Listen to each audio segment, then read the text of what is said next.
Assalamualaikum warahmatullahi wabarakatuh. Berjumpa kembali bersama saya Diana Vitasari, Wakil Ketua DPRD Kota Yogyakarta, yang tentunya ada di dalam acara podcast DPRD Kota Yogyakarta yang mengulas isu yang sangat menarik terkait sampah. Penanganan sampah khususnya malah menjadi sumber masalah. Di sini ada dua narasumber yang berkompeten, ada Pak Aryoko, ya. Beliau adalah dari Jabat Dinas Lingkungan Hidup Pemerintah Kota Yogyakarta. Di sini ada Mas Foky dari Komisi B. Nah, tentunya tadi yang sudah saya sampaikan terkait penanganan sampah kok malah jadi sumber masalah. Nah, bagaimana nantinya dari pemerintah Kota Yogyakarta yang diwakili oleh Pak Aryoko ataupun Mas Foky dari wakil masyarakat yang ada di DPRD untuk bisa menyoroti bersama-sama sampai kapan ini ada penumpukan sampah di setiap sudut Kota Yogyakarta. Tidak hanya setiap sudut, tapi kampung-kampung yang ada di wilayah Kota Yogyakarta hampir semua sampah itu menumpuk.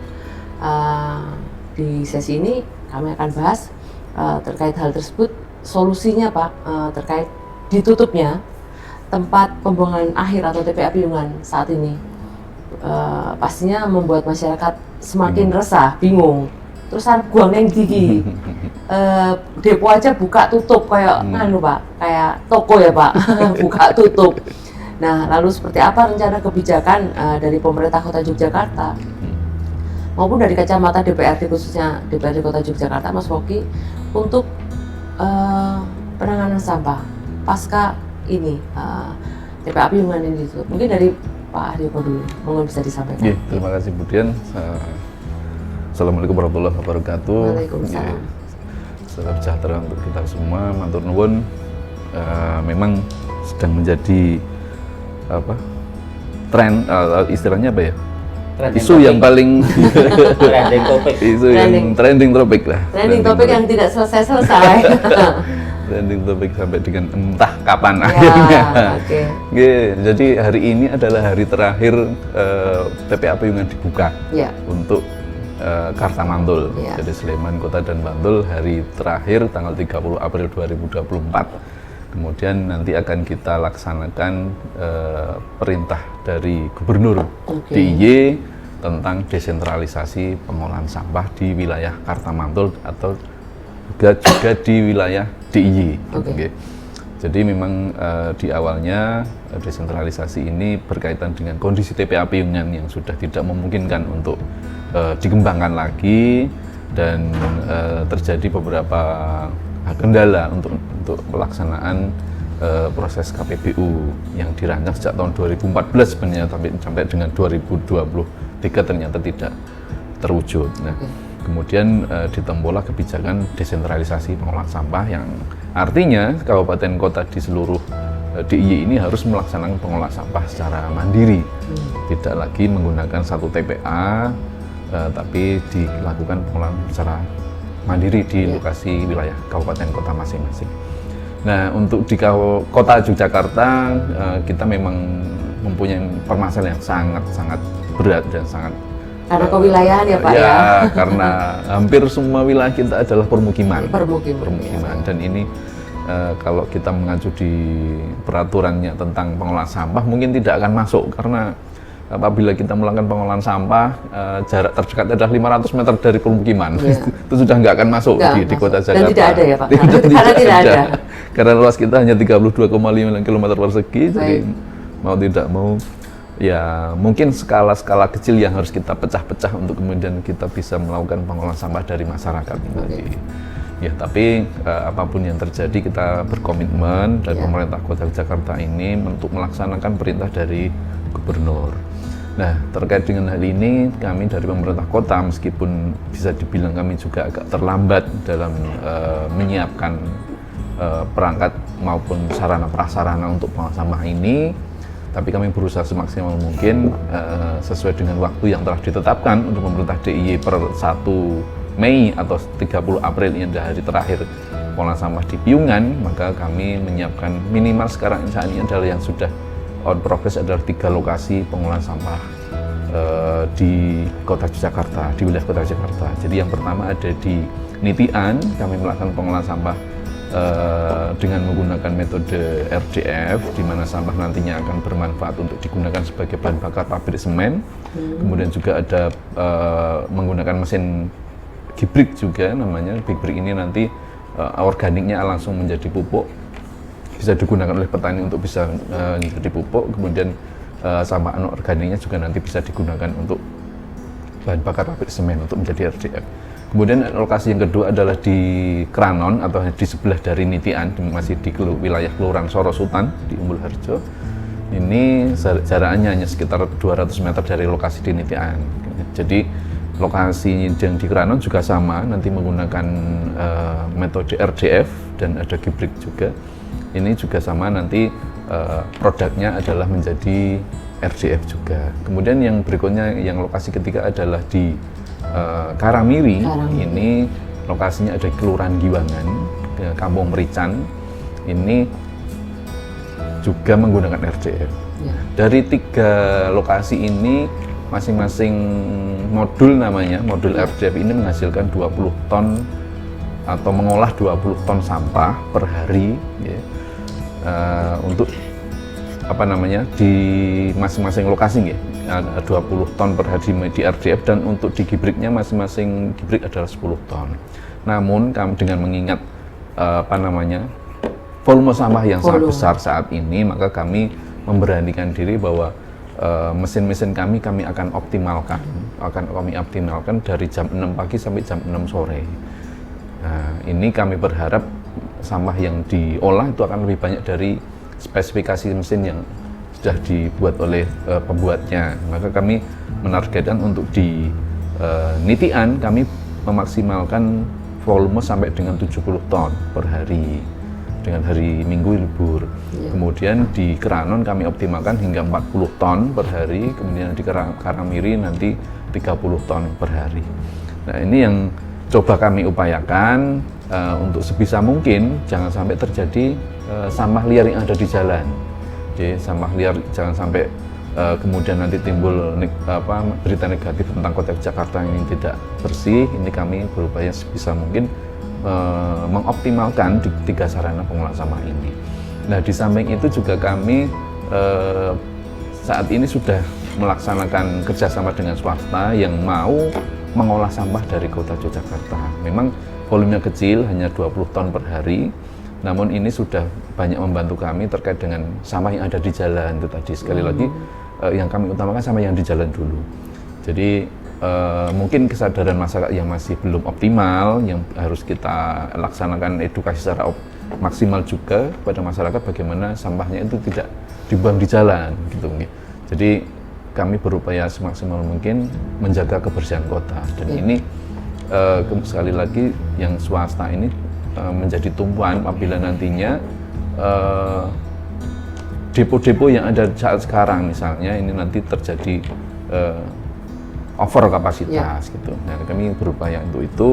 Mudah-mudahan kedepannya dari 3 lokasi yang kita siapkan, kemudian kita kerjasama dengan swasta, di samping kami juga melaksanakan edukasi secara optimal, edukasi terkait dengan masyarakat bisa mengolah sampahnya sendiri dari rumah, kemudian mengolah sampah organiknya sendiri, dan yang dibuang hanya residu. Nah, ini sebisa mungkin dapat menampunglah 3 lokasi ini, dan satu kerjasama dengan swasta ini bisa terwujud dan bisa mengatasi permasalahan sampah di kota Yogyakarta. Oke, Pak Aryo, tadi sudah dijelaskan beberapa kapasitas volume yang bisa untuk mengurai sampah yang ada di kota Yogyakarta. Yang perlu saya tanyakan mungkin sebagai informasi juga untuk masyarakat ataupun warga, sebenarnya jumlah volume yang dihasilkan sampah setiap hari kota Yogyakarta berapa sih, Pak? Kami masih berpegang terkait dengan kita kan punya Jaksras ya, kebijakan strategi daerah terkait dengan pengelolaan persampahan. Ini sesuai dengan perhitungan analisisnya adalah sebesar 180 ton per hari.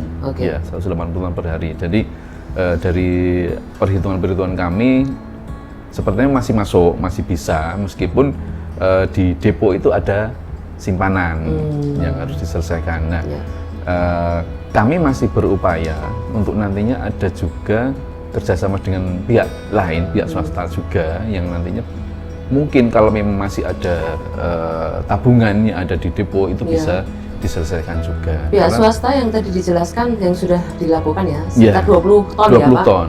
Itu yang ada di mana Pak? Bisa di Bantul. Di Bantul. Di Oke. Bantul. Jadi sistemnya penguraian sampah dengan pihak swasta minimal untuk mengurangi ya. Iya. Yang sudah menumpuk karena Ya, ternyata betul. di depo ada simpanan, Betul, tapi betul. simpanannya sampah ya Pak. Oke. Tabungan. Tabungan. Oke Pak Reva, terkait hal tersebut tadi sudah dijelaskan apa yang sudah pemetaan terkait hal tersebut yang sudah dilakukan gagasan. Karena per 1 Mei ini berarti apa yang tadi sudah dijelaskan sudah on progress ya Pak, Iya. sudah jalan. Sudah jalan. Nah, di sini ada Mas Woki. Nah, nanti Mas Woki juga bisa menjelaskan, mengkritisi atau apapun hal yang lain terkait sampah. Karena permasalahan sampah ini kita melihat dari sebelum awal 2024 Pak, sebenarnya kita sudah bahas. Betul. Dari di DPRD ataupun dengan pemerintah Kota Yogyakarta. Tapi ya mungkin kita melihat dari pemerintah DIY dipikir itu gertakan atau apa, ternyata tutup tenan Pak. Ternyata tutup tenan. Nah, terus ini Mas Woki nih menanggapi hal ini, bagaimana dari kacamata Dewan untuk permasalahan sampah, mungkin akan memberikan masukan pada Pemkot apa nih action plan-nya supaya tidak, contoh di dekat kami pun juga banyak tumpukan yang sangat signifikan. Monggo Mas Woki. Ini ketika saat ini sudah terjadi problem yang nyata di masyarakat kita ini kan, baik eksekutif maupun legislatif ini posisinya adalah jangan saling menyalahkan. Tetapi kita adalah bagaimana kita mencari solusi-solusi yang itu, baik itu jangka pendek, jangka menengah ataupun jangka panjang. Nah, dari apa yang tadi disampaikan oleh Pak Haryono itu kan baru dalam kacamata jangka pendek aja, jangka pendek aja gitu. Jangka pendek yang saya yakin bahwa kedepannya itu bahwa sampah itu juga tidak akan berkurang. Betul. Ya, Dan selalu diproduksi. Ya kan selalu nambah-nambah. Nambah. Maka kalau dari kacamata saya itu ada apa ya? Ada 3 pendekatan komprehensif. Yang satu adalah bagaimana kita menata kelembagaan kembali. Ya, menata kelembagaan pengelolaan sampah di Kota Yogyakarta yang ini adalah pemangku kebijakan yang ada di DLH. Lalu yang kedua itu adalah bagaimana merubah budaya masyarakatnya ini. Ya, perilaku. Jadi sampah yang dulunya itu sebagai apa ya? Sebagai barang yang tidak produktif, itu bagaimana kita memetamorfose sampah itu menjadi barang yang menghasilkan duit. Nah, lalu yang ketiga adalah daya dukung anggaran. Nah, yang pertama dalam konteks yang namanya penataan kelembagaan ini adalah bahwa kita harus juga bisa membentuk UPT pengelolaan sampah. Membuat UPT sendiri ya? Iya. Jadi fokus. Jadi itu UPT pengelolaan sampah yang itu di situ itu mekanisme pengelolaan keuangannya adalah BLUT. Ya, seperti ketika dulu kita juga membentuk atau membuat yang namanya Taman Pintar. Nah, hanya kan sekarang ini kan konsepnya dari pemerintah Kota Yogyakarta kan tidak ke situ. Ya, tetapi kan konsepnya adalah adanya penugasan kepada BUMD. Nah, di mana ketika kita bicara penugasan ke BUMD itu sampai saat ini pun kajian ekonominya itu juga belum dilakukan. Saat menugaskan ke BUMD itu. Dan yang harus diingat juga bahwa BUMD ini kan juga pakai dana APBD kaitannya dengan penyertaan modal. Penyertaan modal. Punya tanggung jawab sendiri ya. Dan belum tentu ketika ini kita kasih penyertaan modal itu juga belum tentu berimplikasi terhadap yang namanya PAD kita. Nah, soalnya ketika kita bicara sampah, kita juga harus bicara SDM-nya seperti apa. Ya. Nah, tapi kalau UPT itu SDM-nya DLH itu sudah mampu sebenarnya. Hanya persoalan kewenangan saja yang belum diberikan secara lebih. Ya.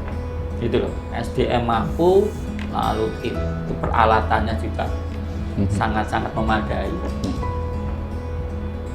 Itu. Nah, maka ini yang harusnya sebenarnya kita dorong. Siapapun nanti yang terpilih di dalam pemilihan kepala daerah besok, ya kan? Ya. Itu kita dorong itu.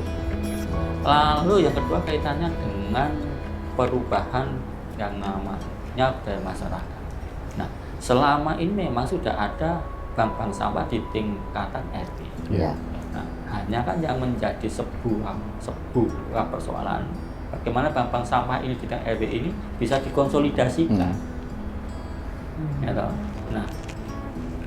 yang mengkonsolidasikan siapa? Ya kalau saya yang konsolidasi adalah struktur pemerintahan yang paling bawah, yaitu kelurahan.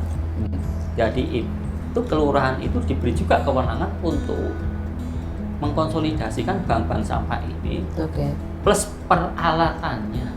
Oh iya. Ya, nah kalau kita hanya mengandalkan 3 tempat pengolahan sampah itu, plus yang swasta, itu kedepannya saya yakin juga nggak mampu juga, nggak mampu juga gitu loh. Nah tapi bagaimana kita bisa ini memaksimalkan potensi SDM kita yang ada di tingkat masyarakat, kelurahan dan masyarakat ini dalam konteks jangka menengah, jangka panjang.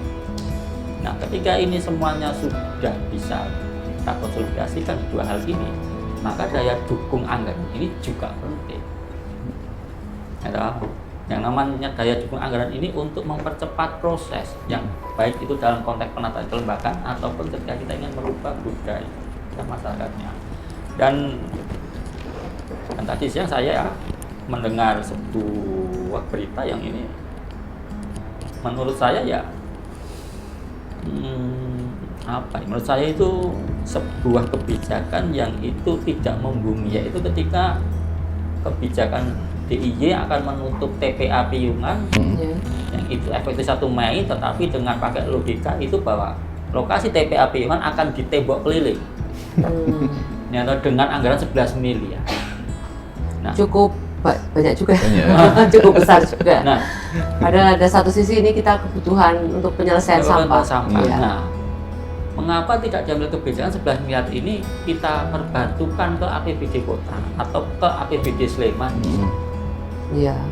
Ya, yang itu bisa dimanfaatkan oleh pemerintah dalam konteks desentralisasi sampah itu, ya toh, supaya ujung-ujungnya kan rakyat menjadi nyaman. Gitu loh.